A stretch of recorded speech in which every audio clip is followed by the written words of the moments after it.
andou com Jesus durante 3 anos e meio e foi discipulado por ele. Um homem que viu milagres, um homem que ouviu maravilhas, um homem que viu os anjos subirem e descer, um homem que andou perto de Jesus, um homem que esteve próximo demais do Salvador, mas durante toda a sua vida esteve muito longe da salvação, perto do Salvador, mas longe da salvação. Não diferente de muitas pessoas que estão dentro das igrejas evangélicas, onde tudo acontece, elas se encontram exatamente onde tudo se faz, onde tudo acontece na vida dos outros, menos na própria vida. São pessoas que estão próximos da salvação, do Salvador, mas não propriamente da salvação. O texto diz que Judas, ele vendeu Jesus por algumas poucas moedas de prata. Ele era um ladrão, ele era alguém que tinha a capacidade de roubar o próprio grupo que ele fazia parte, como o Evangelho de Mateus ele fala sobre isso.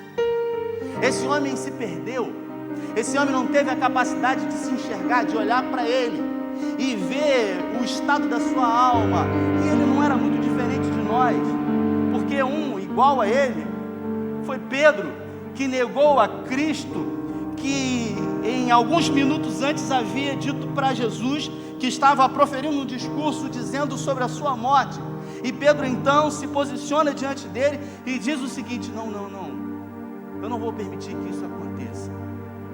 Eu me identifico muito com Pedro, porque Pedro ele era alguém que não era constante, não era linear, e nós somos exatamente assim. Pedro estava diante de Jesus produzindo o último discurso para ele, e Jesus num determinado momento pergunta para os 12: o que o pessoal está dizendo aí de mim aí? O que eles falam de mim aí? E aí um discípulo se levantou e ele falou, como a canção da Nívia que a gente cantou aqui diz: olha, eles estão dizendo que tu és um agitador do povo, um agitador qualquer. Outro disse: estão dizendo que o senhor é Elias, estão dizendo que o senhor é Moisés. E aí Pedro se levanta no meio do grupo e ele diz: tu és o Cristo, o Filho do Deus vivo. Jesus olha para ele e diz: não foi carne nem sangue que revelou isso.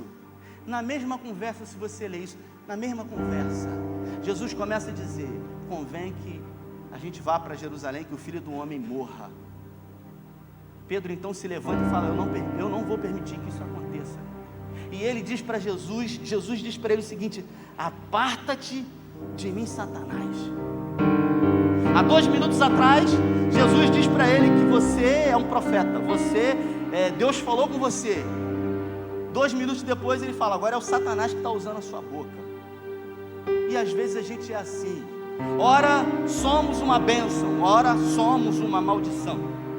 Já dizia o pastor Jairo, nosso pastor, que diz que nós não somos bênção, nós estamos uma bênção. Ninguém é uma bênção. As pessoas estão uma bênção até que um dia elas deixam de ser. Assim como Judas deixou de ser, assim como Lúcifer deixou de ser, assim como um homem mais sábio que já pisou nessa terra deixou de ser um dia. Um homem chamado Salomão, que escreveu 3 livros da Bíblia. O primeiro livro é o livro de Provérbios, que tem 31 capítulos, de conselhos. São diversos conselhos para mim e para a sua vida.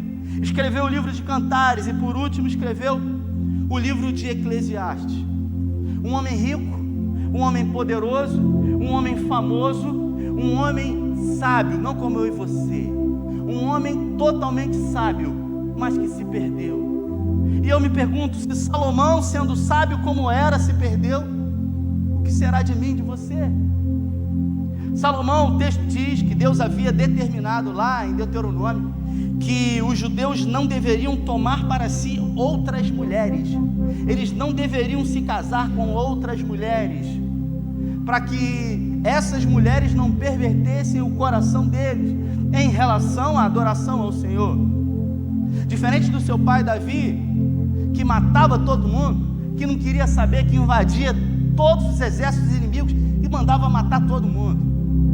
E num determinado momento olhou para o palácio que se encontrava em Jerusalém, muito ouro, muito luxo, E ele olhou para o tabernáculo, para a tenda do encontro que ficava do lado de fora, em Jerusalém, e ele falou: não é justo que eu esteja aqui num trono de ouro e que a habitação do meu Deus seja uma barraca de acampamento, porque era uma barraca. E foi nesse momento que ele decidiu fazer o templo do Senhor. E Deus o visitou dizendo: sua mão está suja de sangue demais, cara. Você não vai construir, não é você. Eu lamento, mas vai ser o seu descendente. E foi assim que, quando Salomão se levantou, Deus falou com ele a primeira vez. Deus disse para ele: Salomão, meu filho, peça o que você quiser e eu te darei. Salomão era um jovem. Salomão, ele olhou para o numeroso povo que ele tinha, os judeus, e ele viu provavelmente o pai dele, tudo que o pai dele representou para a nação de Israel até hoje. Em Jerusalém, o único túmulo que existe dentro da cidade de Jerusalém é o túmulo de Davi, um homem que foi venerado e é até hoje a figura mais importante para o judeu ortodoxo, depois de Moisés, Davi. Então Salomão chega para Deus e diz o seguinte: Senhor, dai-me sabedoria para julgar esse povo tão numeroso. Deus olhou para ele e disse: por que não pediu ouro nem prata para você, mas pediu sabedoria? Eu vou dar sabedoria, e eu vou dar ouro, prata, riqueza e tudo que você quiser, se você me ouvir e atentamente seguir nos meus caminhos como o seu pai seguiu. Eu serei com você, e os seus inimigos serão os meus inimigos. A mesma coisa que disse para Abraão: eu vou abençoar todo mundo que abençoar você, e eu vou amaldiçoar todo mundo que amaldiçoar você. Só que ele, diferente do seu pai, Davi, que matava todo mundo, ele era um estrategista. Ele casava com todo mundo, ele arrumava casamento, ele arranjava casamento, e ele teve nada mais, nada menos do que 700 casamentos, 700 mulheres, e 300 concubinas. E essas mulheres fizeram com que ele profanasse o templo do Senhor. Se puder botar o texto aí, para a gente ler sobre esse cara.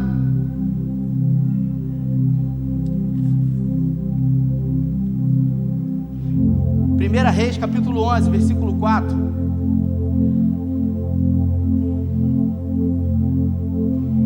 Pois sucedeu que no tempo da velhice de Salomão, suas mulheres lhe perverteram o coração para seguir outros deuses, e o seu coração já não era perfeito para com o Senhor seu Deus, como fora o de Davi, o seu pai. Salomão seguiu Astarote, deusa dos Sidônios, e Milcom, abominação dos Amonitas. Assim fez Salomão o que era mal aos olhos do Senhor, e não perseverou em seguir como fizera Davi, o seu pai. Nesse tempo, edificou Salomão um alto a Queimós, abominação dos Moabitas, sobre o monte que está diante de Jerusalém, e a Moloque, abominação dos Amonitas. E assim fez para todas as suas mulheres estrangeiras, as quais queimavam incenso e ofereciam sacrifícios a seus deuses. Pelo que o Senhor se indignou contra Salomão, porquanto o seu coração se desviara do Senhor Deus de Israel, o qual 2 vezes lhe aparecera. Esse cara aqui, ele profanou o nome do Senhor.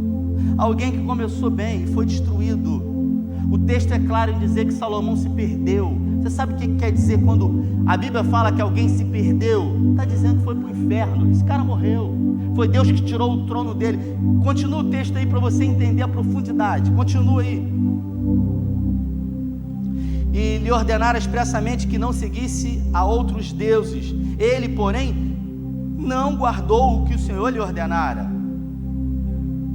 Disse, pois, o Senhor a Salomão: porquanto houve isso em ti, que não guardaste o meu pacto e os meus estatutos que te ordenei, certamente rasgarei de ti este reino e darei ao teu servo. Contudo, não o farei nos teus dias. Isso aqui é lindo demais.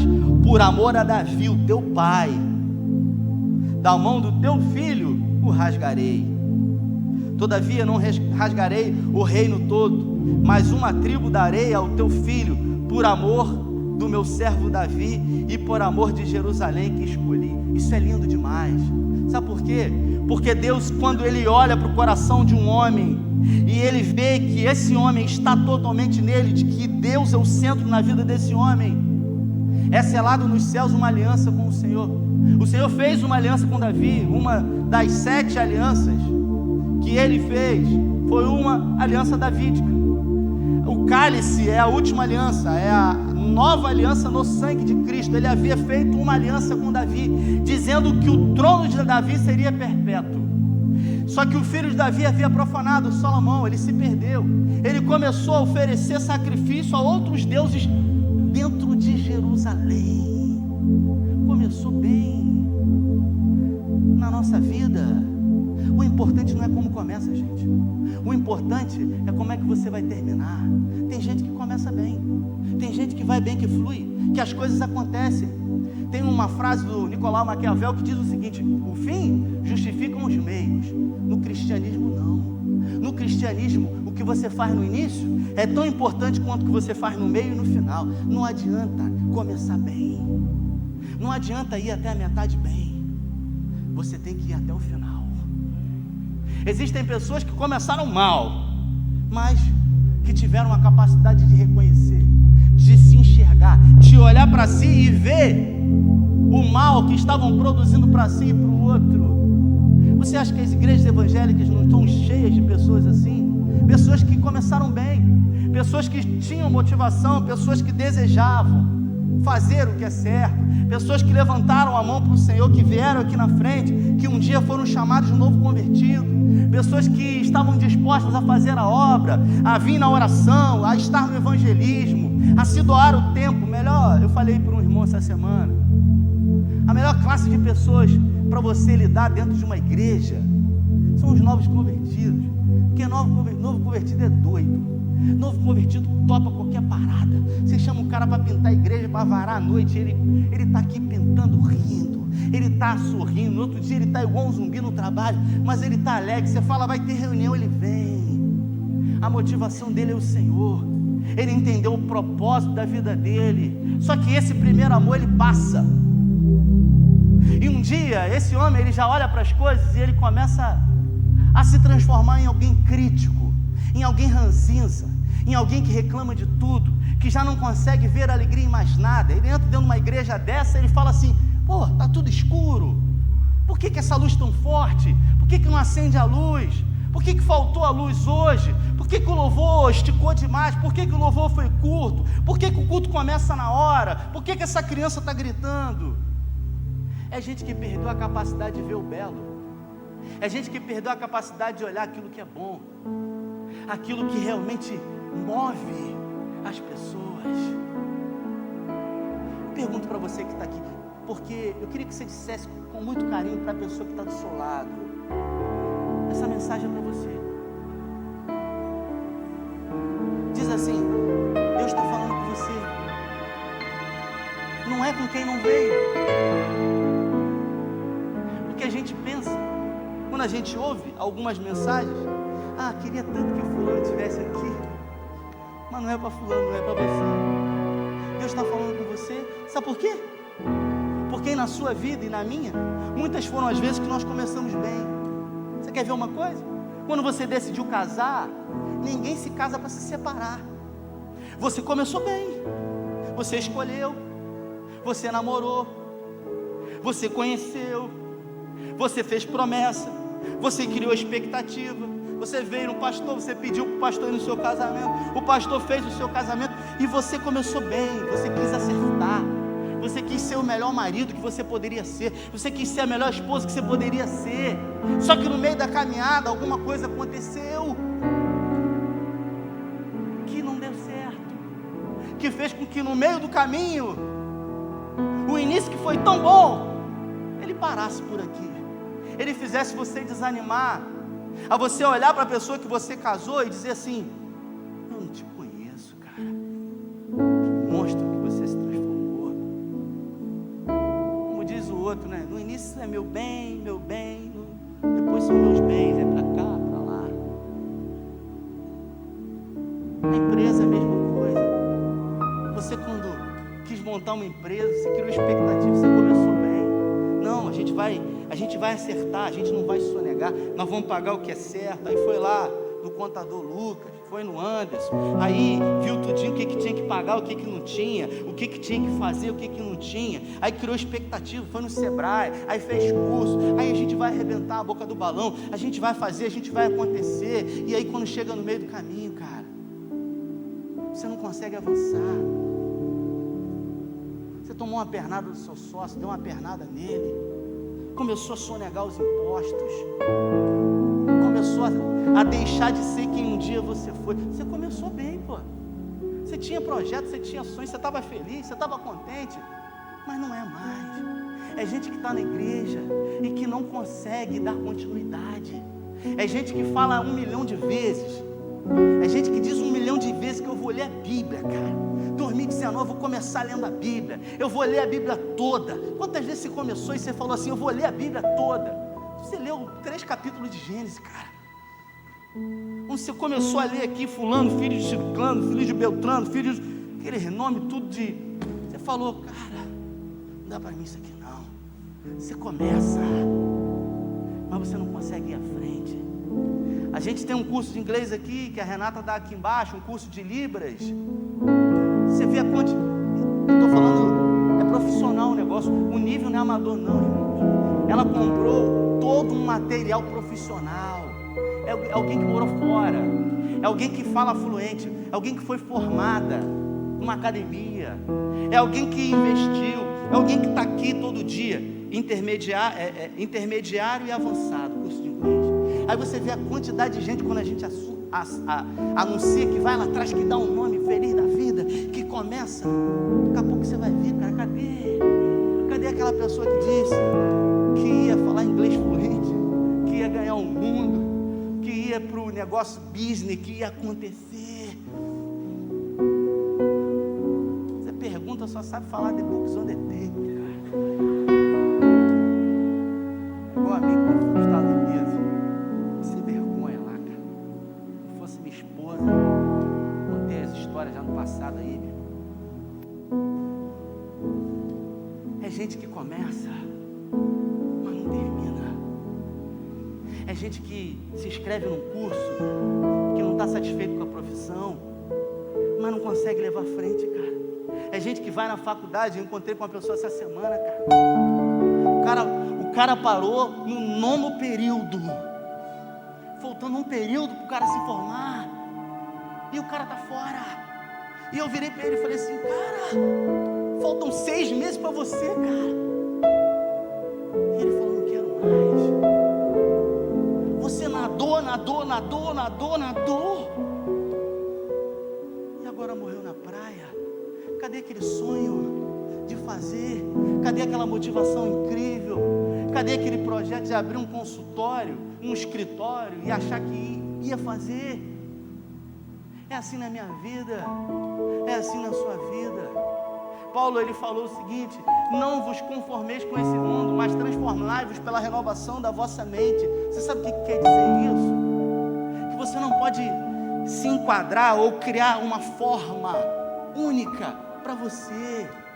É gente que o orgulho tomou conta, é gente que se deformou e não quer mudança, é gente que vem à igreja e só escuta, mas não quer mudar, é gente orgulhosa, que as pessoas falam e no fundo sabe que precisa mudar, mas no fundo diz assim, não vou ceder o capricho da mulher, não vou fazer o que fulano quer, porque já se feriu, mas no fundo sabe, cara, no fundo já sabe que se perdeu, no fundo sabe que precisa reconhecer e dizer, cara, eu estou errado, dizer me perdoe, dizer eu sei, cara, esse caminho é um caminho de morte.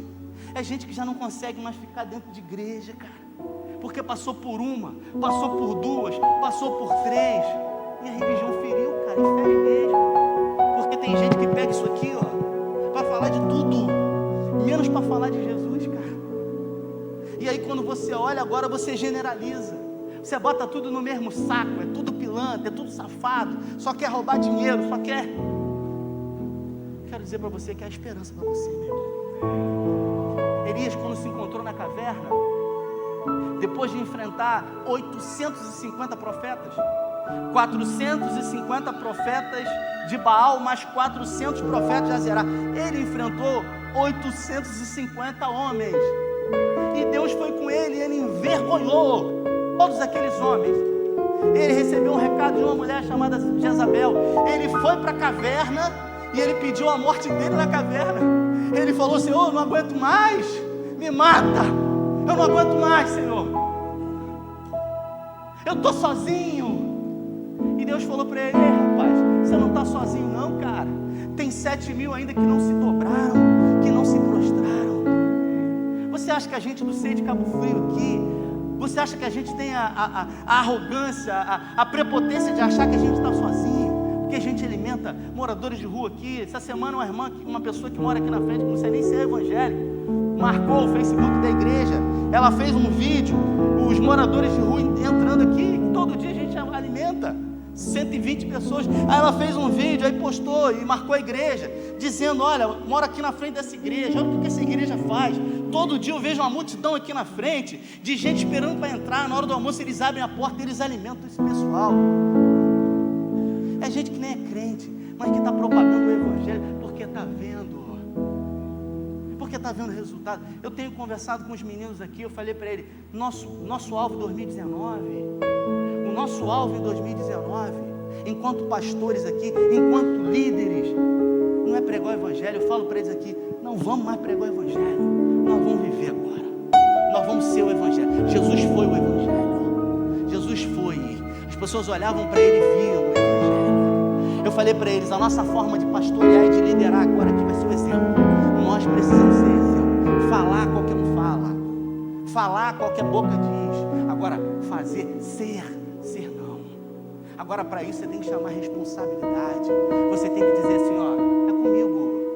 Você tem que dizer assim: ó, o problema sou eu. Você não pode ser como Jonas. Você não pode ser como Jonas, que recebeu uma missão do Senhor para ir para Nínive e para pregar para aquela cidade, e olhar para Deus e falar assim: não vou não, sabe por quê? Porque eu vou lá, aquele povo vai se converter, e eu conheço o teu coração. Você está dizendo que vai matar eles?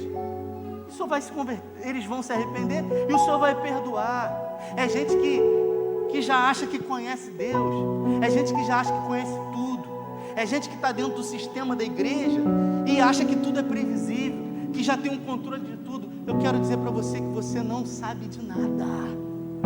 Deus é que está no governo de todas as coisas. Se você permitir, Ele pode mudar a história da tua vida, Ele pode fazer tudo novo. Há esperança para você.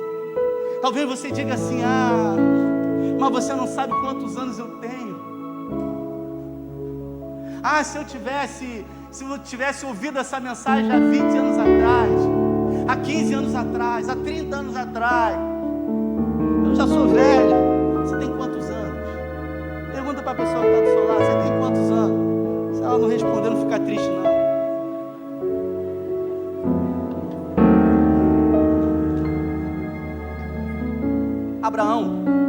Abrão estava em Ur dos Caldeus, lá na Babilônia.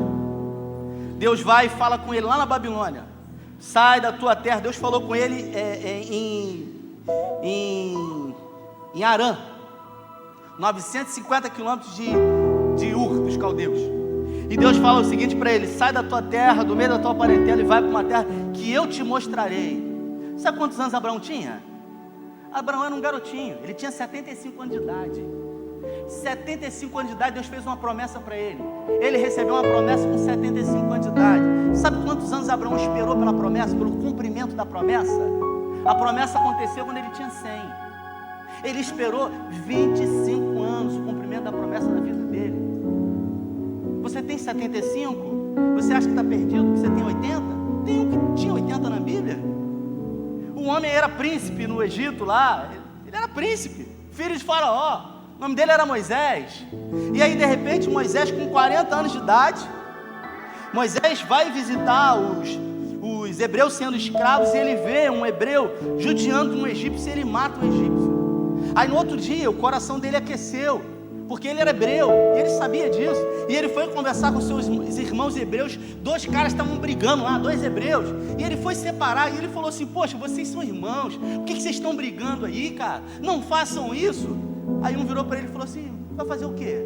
Vai me matar igual você matou o egípcio ontem? Ele teve medo, e ele fugiu para o deserto.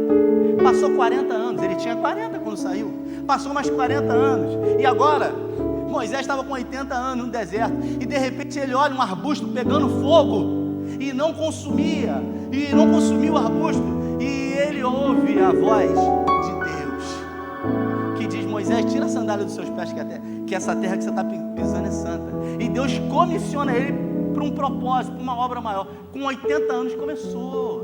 80 anos, pô, 80 anos, aí você vai falar assim: peraí, mas você está falando de gente da Bíblia, ele morreu com 120.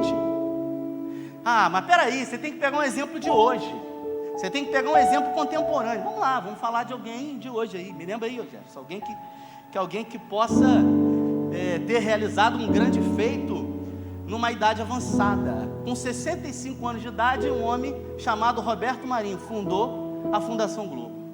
Com 65 anos de idade, ele fundou a Globo, e ele teve sucesso, e ele empreendeu.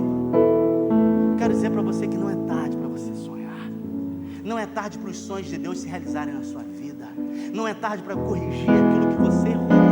Se o seu casamento está destruído, eu quero dizer para você que há esperança para você. Se o seu casamento começou bem, e hoje você está vendo que o final é um final de morte, se você permitir, Deus pode mudar a sua história. Se você não tem esperança mais na sua área profissional, se você fazia uma coisa e hoje não dá mais certo, ou se você não tem mais prazer em fazer o que você faz hoje, há esperança para você. A primeira faculdade que eu achei que fosse a faculdade da minha vida foi administração, e eu fui feliz da vida, me inscrevi na Estácio e fui lá, e comecei a fazer faculdade, e eu falei: eu vou ser um administrador, eu vou acontecer, eu vou isso, eu vou aquilo. Só que chega num determinado momento, você fala: pô, não é isso, cara, que eu quero, não foi isso que eu fui chamado para fazer. Aí um dia eu fui lá na Veiga, eu falei: agora eu vou fazer faculdade de psicologia. E chegou no meio do curso, e eu falei assim: cara, é isso que eu vou fazer. Eu entrei no curso com 37 anos de idade, e eu fiz as contas, 5 anos, vou me formar com 42, é muito tempo, 5 anos, é muito tempo, 5 anos, 5 anos é muito tempo, 5 anos, é muito tempo para quem não decide, mas para quem entra e começa a fazer, vou me formar ano que vem. Agora quem quer, escuta isso, abre o seu entendimento aí, quem quer, sempre vai arrumar um jeito, quem não quer, sempre vai arrumar uma desculpa. Nós somos especialistas em dar desculpas. Deus chegou para Adão e falou: Adão, você comeu do fruto? Foi a mulher que o Senhor me deu aí. Eva, você comeu? Eu falei para não comer. Foi a serpente que me enganou. Satanás, foi você? Satanás olhou para o lado: não tem mais ninguém aqui, né, cara? É assim, cara. Aí a gente ouve uma palavra dessa, e Deus está falando, cara. Deus está falando com você. Deus trouxe você aqui para falar com você. Aí você sabe que eu vou chamar você aqui na frente, porque na vida, o que realmente muda a nossa vida, pode subir o louvor, são as atitudes, não são as palavras. Porque quantas vezes você disse que ia mudar, quantas vezes você disse que ia fazer, quantas vezes você disse que ia ler a Bíblia, quantas vezes você disse que ia jejuar, agora quantas vezes você fez, e chegou na metade do caminho e você falou: vai ser diferente. Aí você fala assim: não vou lá não, cara, não vou lá não. Tem muito tempo que eu não vou na frente, eu já não preciso mais disso, eu tenho 20 anos de igreja, eu tenho 30 anos de igreja, o que as pessoas vão falar? Preste atenção no que eu vou falar. A minha vida, com todo o carinho do mundo, a minha vida não vai mudar se você vier aqui na frente, não vai. Eu sei aquilo que eu quero para a minha vida, e eu tenho procurado saber aquilo que Deus tem para a minha vida. Agora, a sua vida nunca mais pode ser a mesma. Se você entender essa palavra, e entender que você precisa, você que começou errado, você que na empresa, você que na família, você que no casamento, você que na criação dos seus filhos, porque quando era pequenininho, cara, era a coisa mais linda do mundo, e agora a Tita acorda de madrugada, Carla, bota ele no meio da gente, e eu não durmo direito, e ela não dorme direito, mas quando a gente acorda é a coisa mais maravilhosa do mundo. 2 zumbis que não dormem direito, mas tem um bebezinho que está no meio, E aí fica feliz, um olhando para a cara do outro. E aí paparica, aí faz tudo. Aí educa, aí traz na igreja, na escola dominical. Só que o filho cresce e não quer saber de Deus. O filho cresce e se envolveu nas drogas. E aí você fala assim, eu comecei tão bem. Onde foi que eu errei? Quero dizer para você que há esperança para você. 2019 pode ser um ano de mudança. Pode ser um ano de transformação na sua vida. O desejo do meu coração é que esse ano seja o melhor ano da história da minha vida. Sabe por quê? Porque tudo está me trazendo para isso. Tudo que eu passei de bom e de ruim tem construído um tempo em Deus. Deus tem me levado para um lugar nele. Eu tenho falado isso para minha esposa. Eu tenho experimentado coisas da parte de Deus. Mas tudo começou através de um posicionamento meu. Porque existe uma graça liberada para todos nós. Mas o problema é que nem todo mundo tem acesso. Sabe por quê? Porque para ter acesso tem que querer. Para ter acesso tem que ir além daquilo que as pessoas normais fazem. Só que tem gente, me perdoe, não fica triste comigo. Não fica triste. Vou falar igual o Gil. Eu vou falar isso, mas eu queria que você continuasse me amando. Tem gente que tem uma vida medíocre. Tem gente que tem uma vida medíocre, cara, que já se conformou com pouco. Tem gente que molhou o calcanhar nos rios do Senhor e tem diante dele um oceano para mergulhar, se banhar, e se conforma com pouco. Eu quero dizer para você que existe muito mais. A palavra medíocre, ela vem de mediocridade, de média, de mediana. Tem gente que vive uma vida mediana, podendo viver uma vida extraordinária. Você sabe qual é a diferença entre Judas e Pedro? Qual foi a diferença entre Judas e Pedro? Dois grandes homens. A diferença foi uma só. Um era ladrão. Não, um era ladrão e o outro era mentiroso. Porque Pedro era mentiroso, contador de história. Ele se achava melhor do que os outros. Ele se achava melhor do que todo mundo. Porque ali não tinha um que se salvasse. Você vai falar assim, dos 12, qual era o melhor? Qual era o mais manso? Fala aí, lembra aí, qual era o mais manso? Quem? João, o discípulo do amor. Quando Jesus mandou alguns discípulos para Samaria, foi ele e Tiago. Aí quando eles chegaram lá, eles foram apedrejados. Aí eles voltaram onde Jesus estava. João falou assim para Jesus: Senhor, quer que a gente ore dos céus e desça fogo naquela cidade? Foi João que falou isso. Jesus falou assim: rapaz, que oração de macumba é essa? Que crente é você, cara? Que está querendo o mal deles? Pelo amor de Deus. Sabe o que Jesus falou? Não, peraí que eu tenho uma coisa melhor para fazer para eles. Aí João falou assim: maravilha, a vingança é um prato que se come frio. Aí Jesus, um dia um jovem chega para Jesus e fala assim: o que eu preciso fazer para herdar a vida eterna? Um jovem chega para ele, Jefferson, e fala assim: o que eu preciso fazer para herdar a vida eterna? Um doutor da lei. Aí Jesus fala assim: agora eu vou te vingar, João, fica aqui do lado aqui. Aí Jesus chega para ele e fala assim: o que está escrito na lei? Aí o homem diz o seguinte: está escrito que a gente tem que cumprir os mandamentos, que a gente tem que amar a Deus sobre todas as coisas e amar o próximo como a nós mesmos. Aí Jesus disse para ele: então faz isso e você vai receber a vida eterna. Aí o cara queria testar Jesus. Ele falou assim para Jesus: mas vem cá, quem é meu próximo? Aí Jesus fala assim: se liga aí, João, que agora vem a vingança. Aí ele fala o seguinte: havia um homem que era um viajante, que estava viajando para uma cidade. Estava viajando de Jerusalém para Jericó. E ele estava viajando, no meio do caminho ele foi assaltado. Os caras bateram, quase mataram. E de repente, no meio daquilo tudo, vem um pastor, vem um sacerdote. Aí vem um pastor. Aí o pastor vai, olha e fala assim: eu tenho muito o que fazer, vai embora para casa. Aí depois vem um pessoal do Ministério de Louvor. Aí passa e olha e fala assim: eu não tenho muito tempo. Aí depois vem um cara, Jesus fala, um samaritano, um estrangeiro, um que era da mesma laia daquele lá que apedrejou. Para ficar mais claro para você aqui, começa a cair um dilúvio aqui, um temporal aqui. Você veio com o seu carro, cara. Você está aqui com o seu carro. Aí você veio, está caindo água pra caramba. Aí você mora, de repente, num lugar que você tem que passar por uma faixa de gás aí, brava aí de Cabo Frio. Aí você vai, quando chega num lugar perigoso, deserto, o seu carro fura o pneu. Aí fura o pneu. Aí você fica desesperado, o que vai fazer? É perigoso aqui, estou com a minha família, pelo amor de Deus. Aí de repente você sai, está chovendo, mano. Aí você olha para o step e não tem um step, cara. Aí você fala assim, meu Deus, isso aqui é perigoso. Você começa a olhar para um lado e para o outro, vou pegar minha arma, a Bíblia, né? Aí você fica desesperado. Aí de repente, quem passa? Rafael Lemos. Aí Rafael Lemos olha para você e você, graças a Deus, o pastor vai me salvar. Eu dou uma buzinadinha para você, paz do Senhor, irmão. Vou embora.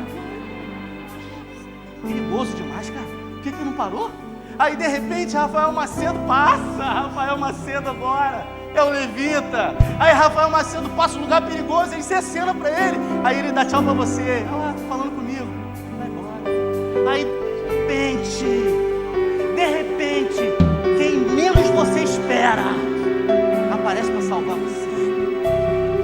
Quem menos você espera, porque o favor de Deus sempre vem de onde eles não esperam. O amor, a graça dele sempre vem de lugares onde não esperamos. Talvez alguém de uma outra religião, talvez alguém que não tem religião alguma, e foi isso que Jesus falou. Um samaritano. Sabe o que é samaritano? Samaritano é um judeu que se misturou, que teve uma relação com outros povos. Os judeus e os samaritanos, eles não se dão, cara. Aí Jesus disse o seguinte: quem é o próximo nessa história? Aí ele fala o seguinte: aquele que fez a boa obra. O que Jesus disse, cara? O que Jesus quis falar com tudo isso? Que o amor dele não é um amor discriminatório. O amor dele é um amor incondicional.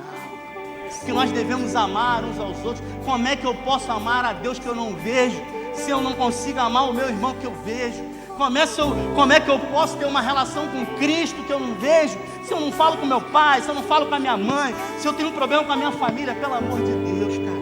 Você quer se libertar de uma bola de ferro? Você quer viver o que você não viveu? Você quer experimentar o extraordinário em Deus em 2019? Você tem que ouvir o que Deus está falando e fazer o que tem que ser feito, cara. Em nome de Jesus, se coloque de pé. A gente vai adorar o Senhor.